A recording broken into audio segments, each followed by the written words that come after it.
Okay, so hello guys, my name is Shrek, and in today's video I will do a cool interview with a person, not a person, but a head of business development, marketing, strategic communications, and DEO creations. There is a lot of hats to wear. The last, how did you get involved with the SifChain and what made you join them? Yeah, absolutely. It's good to be here. Getting involved in SifChain, I actually crossed paths with one of SifChain's co-founders a long time ago. We had crossed paths with working on some other things, and like we're just really interested in like coming together and working on a new endeavor with each other. The timing never really worked out that well. At that point I was working on a different blockchain project that was really interested in it as like the head of product the product manager of their core protocol. And I was kind of wrapped up into that. And then my time at that project was kind of coming to a natural end. And Jazir, who's a co-founder of SifChain, had reached back out to me, and the CTO had reached back out to me saying that they needed some product help to come over and kind of like help them get SifChain off the ground. So that was before the DEX was ever launched. At that point, I'd never worked with Cosmos before, and I'd never worked on a DEX before either. I just had a really good foundation of product management background, and then also in the blockchain sphere for my previous project as well. I got into it a little bit, like doing some poking around about SifChain and what they were up to and what they were building. Super impressed with Jazir's background, just because like things that I knew he was working on before and trying to work with each other, but kind of like taking that inspiration from ThorChain, developing SifChain into doing his own thing and really like what their main focus on, kind of drew me in a little bit. Like I had this thought with cryptocurrency, like when I really got into it, envisioning this like future world of crypto, what that could look like. And obviously that can go in like a lot of different directions, but the world I was envisioning, I was like, man, SifChain seems to be like a really key part, or could be a really key part and a key player in that vision, that world of what they're trying to accomplish with interoperability and just being able to easily move assets from one chain to another in a seamless and easy way from user experience. So I joined the team at that point. That was pre-DEX launch, pre-ICO, and joined as a product manager. At that point, my main task was like just get the DEX to launch it. They had an entire team working on it already, and they just needed some like really good project management help, and also some product direction of like, okay, are we doing the right things? How are we positioning ourselves? And like let's get this thing to launch alongside of our ICO. We did that. We launched what I like to call like the version 1 of the DEX alongside of our ICO. I think about a year and a half, maybe a year and 8 months ago. At that point in time, the ICO did really well. The DEX launching was a success. You know, that's always a little nerve-wracking when you launch a new product, but all things considered, it was a success. And then I immediately kind of turned my attention to launching what I like to call like version 2 of the DEX.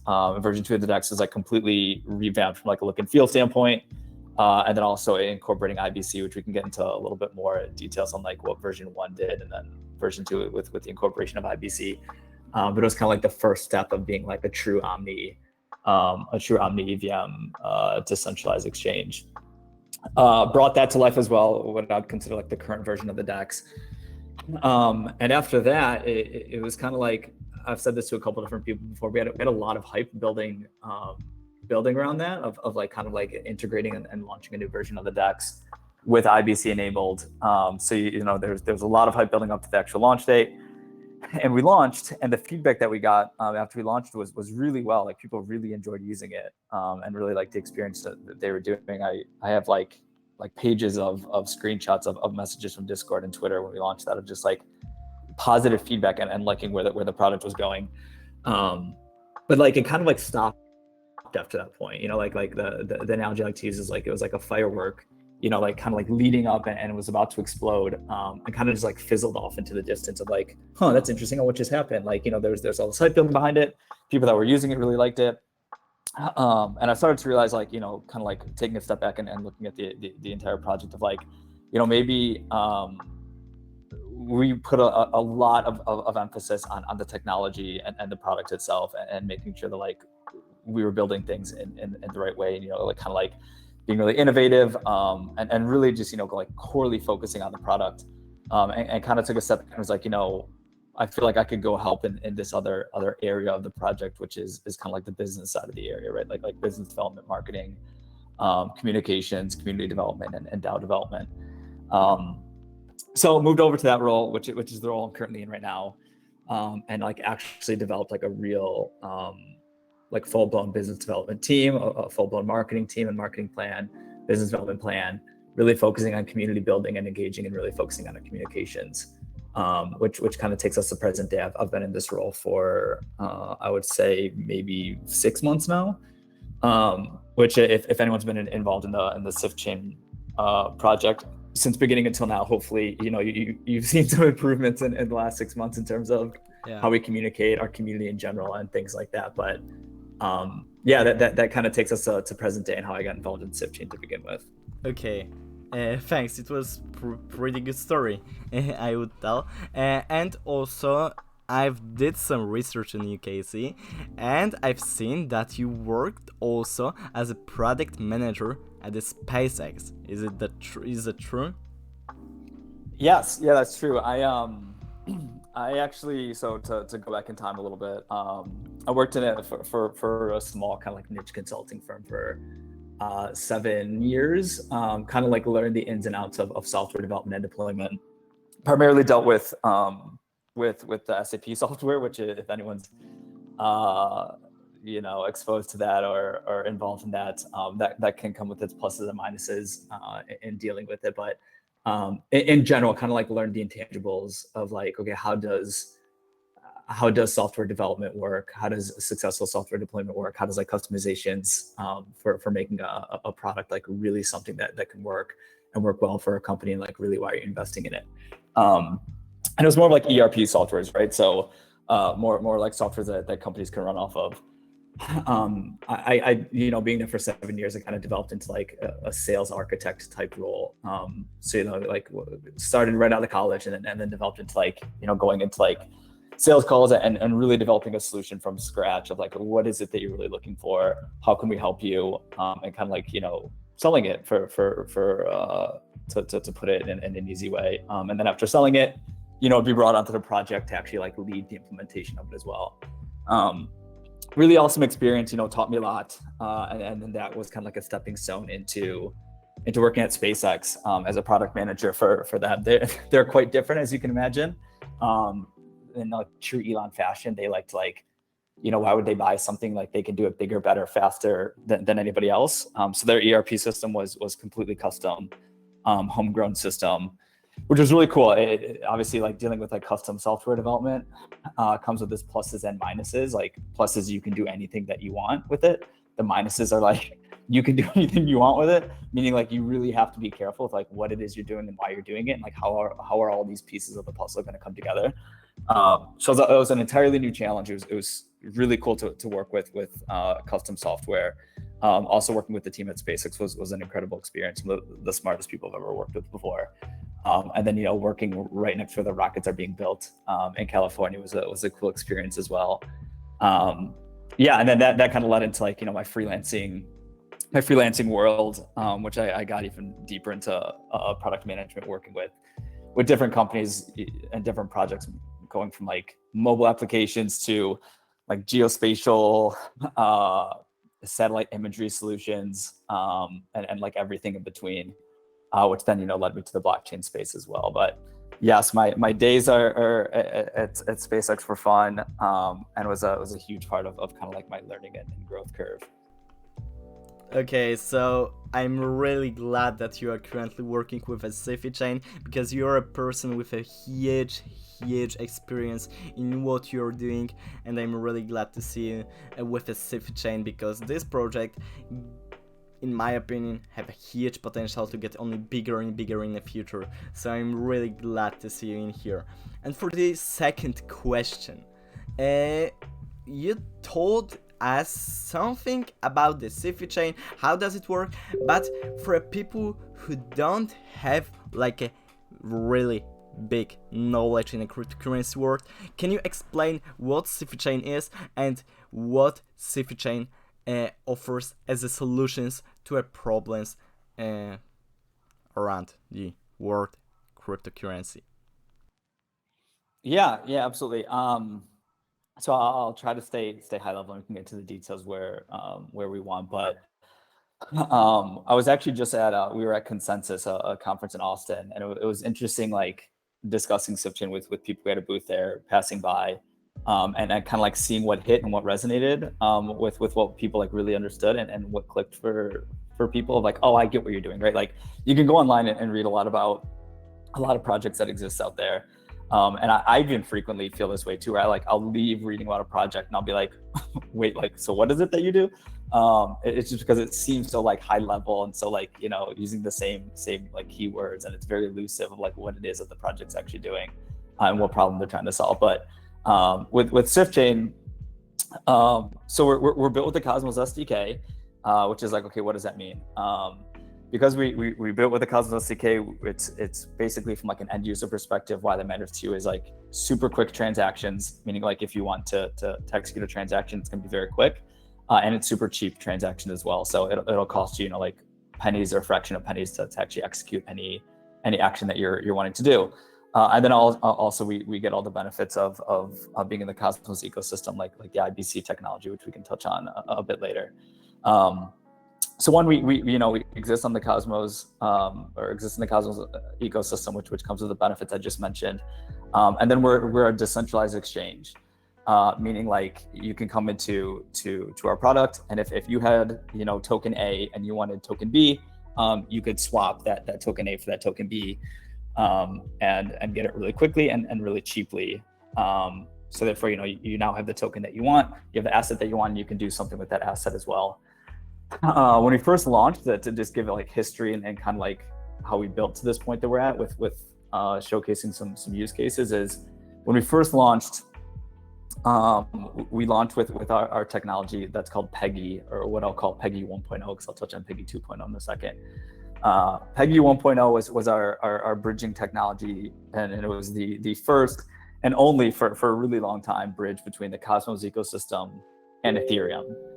Meaning like you as a user, you could come into our exchange and you could import any token that you had over in the Ethereum ecosystem into our DEX, basically into the Cosmos ecosystem, and you could use that token there. So it's like, well, why would someone do that when I could just do it on the Ethereum network? And that comes back to being like, well, you know, on Cosmos, it's going to be much cheaper to do those transactions than if you were to stay on Ethereum, and it's going to be much quicker as well. So, you know, like it'll be near instantaneous from your perspective. When you're trying to do something. So basically, when we launched version 1 of the DEX, a user could come in and they could say, I want to, you know, import my ETH, import my USDC, and now I can swap. I can, you know, swap USDC for any other ERC20 asset that the DEX supports.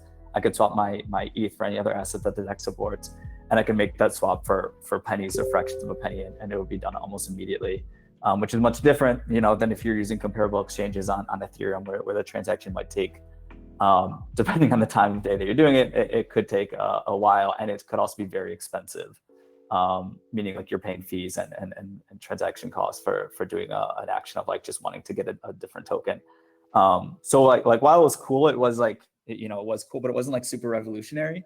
But it was like, okay, this works. Our technology of Peggy 1.0 works.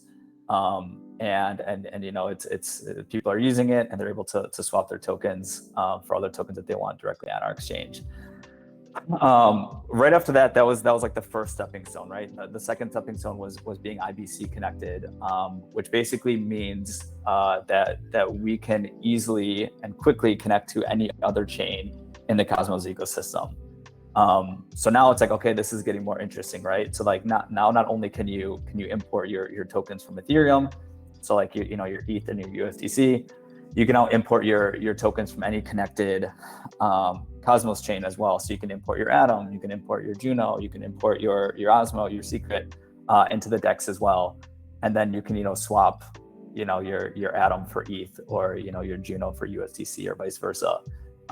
Which all of a sudden, opens up the possibilities a little bit more of what you can do with the tokens you have, and how you can get other tokens that you're desiring, again, for super quick and super cheap. So it's like, okay, this is getting somewhere. This is interesting. We're stepping towards our future of what we like to call our Omni EVM future, which is what I'll touch on now. Is like, okay, now we have the Cosmos ecosystem, and we have the Ethereum ecosystem, and SifChain is kind of in the middle of it, right? So you can import your tokens in from either of those ecosystems. You can pool them directly on our DEX, or you could swap them for tokens on our DEX as well. The PEGI 1.0 technology that I mentioned, that team, after we delivered PEGI 1.0, basically immediately turned around and started working on PEGI 2.0. And what's really cool about PEGI 2.0 is while PEGI 1 was created strictly for a connection between SifChain and Ethereum, PEGI 2.0 says, what if we actually re-architectured it in a way where it didn't matter the other chain that we were connected to, as long as it was EVM compatible? Meaning you can insert any EVM compatible chain into the other side of this, and we can spin up a connection with them in the matter of days, and make these new connections between SifChain, which is exists in the Cosmos ecosystem, to all of these other EVM compatible chains, and then that would really open up this future and this goal of ours of being what we consider Omni EVM, which means we can connect to any EVM compatible chain out there, no matter. So what that means for you as a user is no matter where you have tokens on any EVM chain that exists out there, whether it's Polygon, Avalanche, Cardano, Solana, Metis, insert any EVM chain in here, you could take those tokens, you could import them into SifChain, swap them for any other token that you wanted on the SifChain DEX, which again can be tokens from all of the chains that I just mentioned, and then you could get out in any direction that you wanted to get out. So you could go to any connected chain that you wanted to go to, really quickly, really easily, and costing very, very, very minimum to do it. The analogy that I like to use for it that seems to click for people is once we get to this PEGI 2.0 or this Omni EVM future, it kind of positions SifChain in a central hub of an airport type situation that never really existed before, right? So now you have SifChain as a central hub of an airport where people can fly in and out in any direction they want to go to any chain that they want to go to, really quickly and really easily, which makes it really interesting, right? So as an end user, it doesn't really matter what token I have or where that token even exists, and I want another token. SifChain is now going to allow me to do that. So let's say if I have a token that exists over on Polygon, and I want some ADA that exists over on Cardano, I could get that really, really easily and really quickly with this future that we're creating, which we're calling Omni EVM. So basically, SifChain's DEX is the core centerpiece of it, where all of these tokens kind of come to a single spot. And then you can pool them on the DEX if you're interested in being a liquidity provider, or you could just swap them for any other token that you're interested in swapping for, and then kind of keep it on the SifChain DEX and then pool it, like I just mentioned, or you could get out and be on your way to whatever connected chain that you're interested in going to, and that's kind of the world we're building. Where as of right now, we're connected obviously to the Cosmos ecosystem through IBC, and we're connected to Ethereum with PEGI 1. But our PEGI 2 solution is not too far into the future, which is going to make this Omni EVM world a reality sooner rather than later.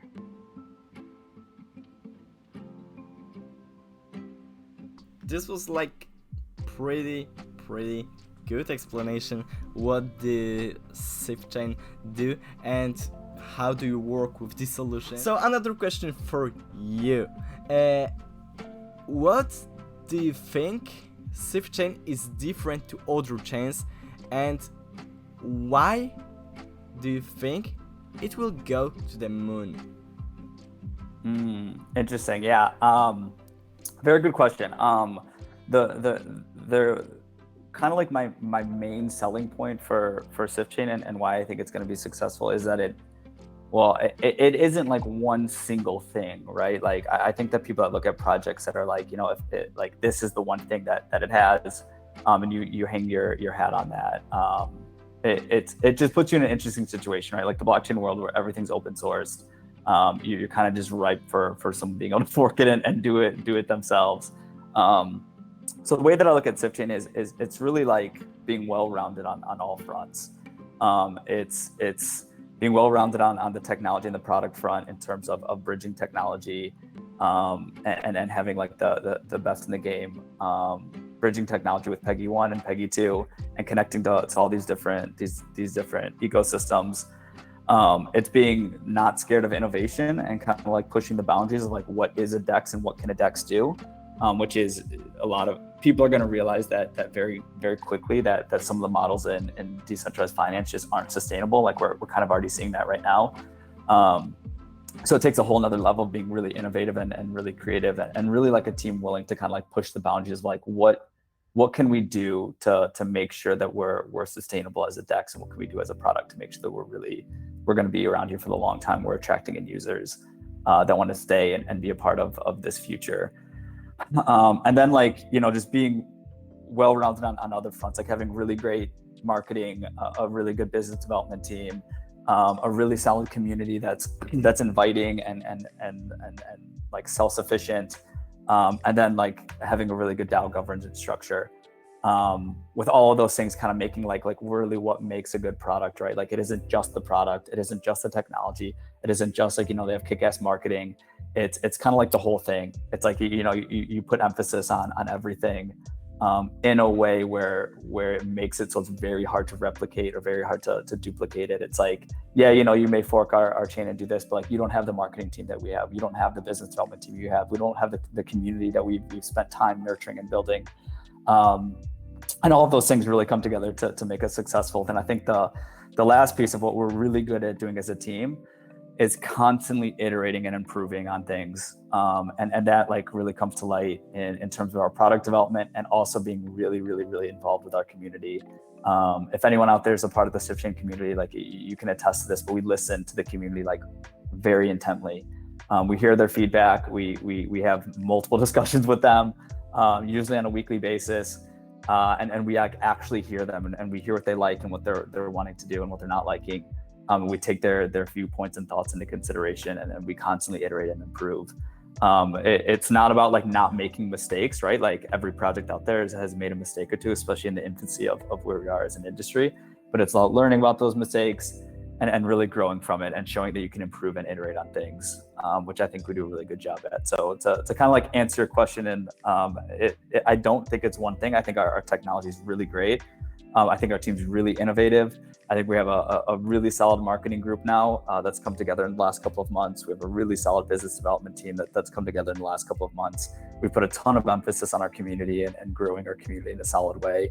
And we're really looking at our DAO governance in like a very methodical way. And what I mean by that is like not rushing to complete, DAO governance and decentralization, but doing so in a slow, methodical way that makes it so like we're doing it very intentionally and doing it in a way that makes sure that we can succeed.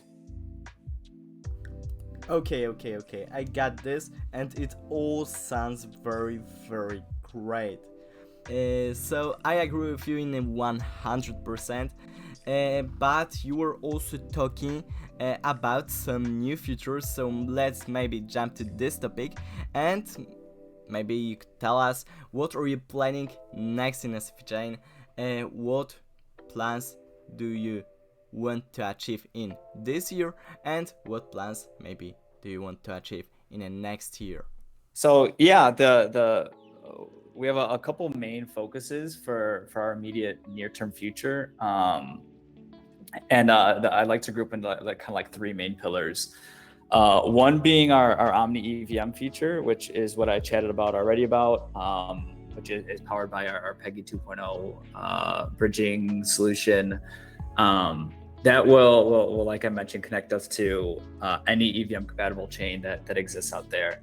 So we're gonna have a world where SifChain is this centerpiece connected to 25, 30, 40, 55 chains out there, all EVM compatible chains, being able to import their tokens into SifChain, pool them within SifChain, earn some yield off of it, swap for any other token that they want for in SifChain, and kind of like get out in any direction they want to get out into. That is like very, very, very under progress right now, or in progress right now. We've been working on that for, geez, I want to say like, almost a year and a half now, because the Peggy 2 team started working on it right after we launched Peggy 1. And the place that we're in right now is that we've had 4 audits completed on it, and like 4 different audits, which is, we're being really diligent with security and safety. So 4 audits, independent audits have been completed on it. We're currently in like the remediation stage. We're fixing things based off the findings from those audits. And then we're also in the testing phase right now, kind of doing like stress testing, migration testing, pen testing, just really making sure that the solution is not only safe and secure, but is really scalable as well. And this takes some time, right? Like this isn't a that we want to rush. It's a very, very, very important part of the development process. Like I kind of use this like 80-20, like 80% of the work is done, and that usually only takes like 20% of the time, and the last 20% takes a long time, because it is very important, right? We do want it to be really secure, we do want it to be really safe, and we do want it to be like really scalable, which is where these audits, having other people check your work, multiple other people check your work, and then making sure that it's tested really well. So our timeline on that, like, we because we've been working on it for so long already, our timeline is actually pretty soon. I think that Peggy 2 will upgrade our connection between SifChain and Ethereum from Peggy 1 to Peggy 2 probably in October. And then the next chain connection would be in November of this year. And then after that, we're gonna aim at just connecting to new chains like every 2 weeks, even though we can do it in a couple of days from a technical perspective. Just like you put into place like the operational lift, and then also doing like some like co-marketing and business development stuff behind the scenes. We'll probably get into like a 2-week cadence on it. So that's really exciting. This year, not too far into the future, and we'll be in this omni EVM world that we've been envisioning for quite some time. By the end of this world, which will be really exciting. The second pillar is margin trading. We've talked about this a bit. Jazir's talked about it a little bit in presentations and at conferences and things like that. But we're getting really close to being able to launch our margin trading solution, and we're really focusing on kind of like that educational piece that I was mentioning earlier. Like, how are we really going to educate our current community on how our solution and our version of margin trading works, why they'd be interested in it, why as a liquidity provider would you be interested in it, why as a trader would you be interested in it, and what kind of value and benefits does it bring to you, and making sure that we're really getting that educational piece correct. The current state that we're in right now, we have like our margin 1.0 solution, which is just the first version of it, where we're going to launch margin 1.0, which basically allows you to take a position out in relation to Rowan. And then we'll just continue to build off that solution with being able to do like token to token positions as well, and just continuously building off in like a true agile methodology. But we're going to launch margin 1.0 hopefully sometime in like end of August timeframe is what we're kind of looking at. That might be a slow rollout, or more of like a controlled launch. Again, just to make sure we really want these like full-blown rollouts of features to be really successful. So we're getting people more involved and the community more involved in testing and things like that. But right now we actually currently have an alpha like test group that's made of community members that are currently testing the solution and giving their feedback on it, which has been really helpful. But yeah, that's not too far into the future, and that's going to bring some awesome like a whole new functionality to the DEX that never existed before.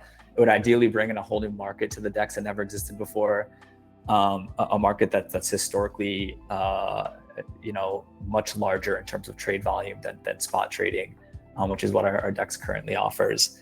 So that's really exciting. We're really excited about that. We've put a lot of time in developing the solution. and yeah, just really making this product that people would really want to use. And then the last area is making it as easy as possible for other projects and other teams to build on top of and off of SifChain. And that's a big area that we're really focusing on, right? It's kind of like moving towards that decentralization piece a little bit of, our internal team and our internal developers can only do so much. Like, we're only so many people. But what if you decentralize and you get as many other people building on your product and off of your product as much as they can, and really utilizing what you have to offer, and expanding on it. So we've put a lot of emphasis into like, what does that look like, and how can we do this in a way that will set us up for success. And like, you give engineers or builders like the tools that they need, and you give them directions on how to use those tools, and you let them build, and that's what you do. So we've really been putting a lot of emphasis on the creation of those tools, making them easy as possible to use and really robust and powerful, and then directions on how to use those tools, and making it really clear and really robust as well. And then, we give them to developers, and we see what they build and how they grow SifChain.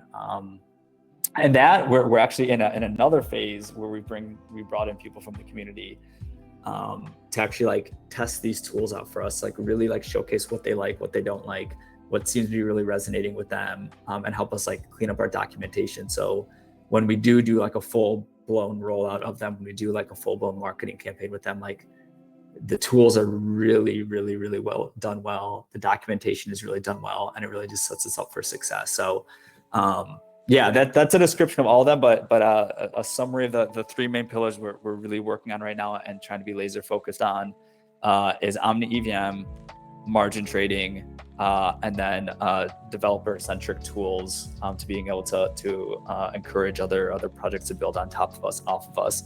And then Omni EVM will continue. We're just gonna like have new chains connected to us all the time, and then margin will continue to evolve, and we'll continue iterating on that solution and making it more powerful, more robust, which will take us well.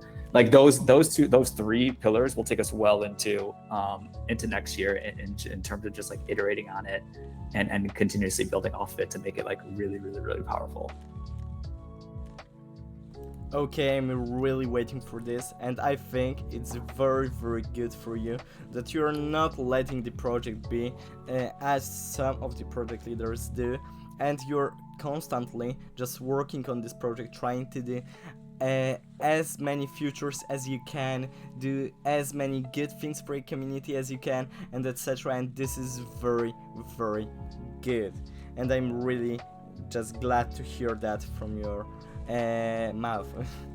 Okay, and for the last question, SifChain is a part of the Cosmos ecosystem, and what does it mean for your communities, and how is it being a part of a Cosmos an advantage for SifChain? Yeah, so being part of the Cosmos ecosystem is really important to us for a number of reasons. One, the community, or like the cosmonauts, are a very passionate bunch of users, and are very loyal to the projects that are built on Cosmos, and are really like following kind of like the values that the Cosmos ecosystem tries to like put forth with all the projects that are being built on it. So is a community. We love being exposed to the Cosmos community. We them being kind of like the bedrock of who we are as a product, and kind of like our user base has been hugely helpful.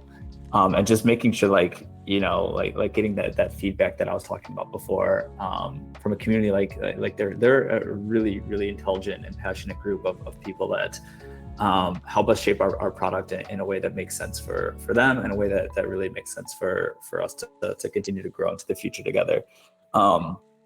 Two, kind of like a core value of Cosmos is kind of like that interconnectedness between blockchains.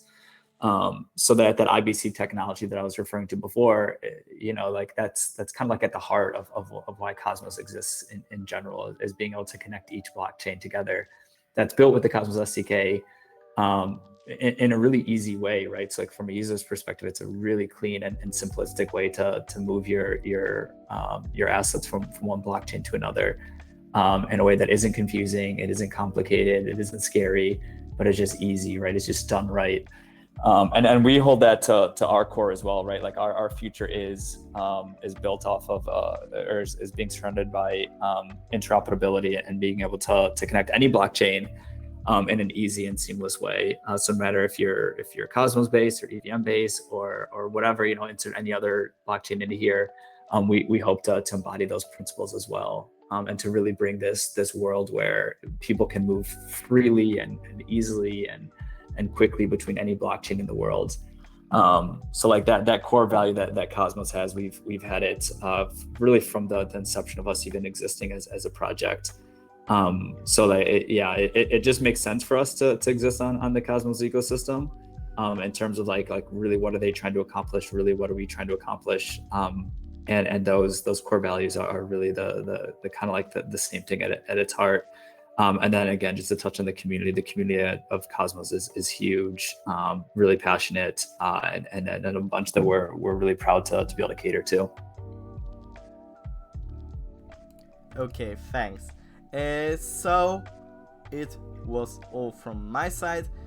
Also, guys, if you have any questions to the Casey, any questions about the SifChain, let me know in the comment section, and maybe Casey will be interested in joining us in the next call. Who knows? Casey? Yeah, absolutely. And I'll be on the lookout too for comments as well. And everyone feel free to join our Discord if you have any additional questions on anything that I've talked about today, or just to poke around and see what our community is about. So yeah, it was great being here. Hopefully I'm on another call either with just you or with others in your community, and yeah, we can talk about even more fun stuff. That would be very, very great to get some of the people from my community and do like a group interview. Oh my god, that's a good idea. That'd be awesome. Yeah, it's kind of like idea. A little roundtable thing. Yeah, that's cool. So guys, if you want to see anything like that on my channel, let me know in the comment section. I will read hopefully all of the comments. If I'll try, but I'm not giving like a 100% guarantee, but I'll try to read all of the comments. And once again, it was all. Thanks for the watching, and bye.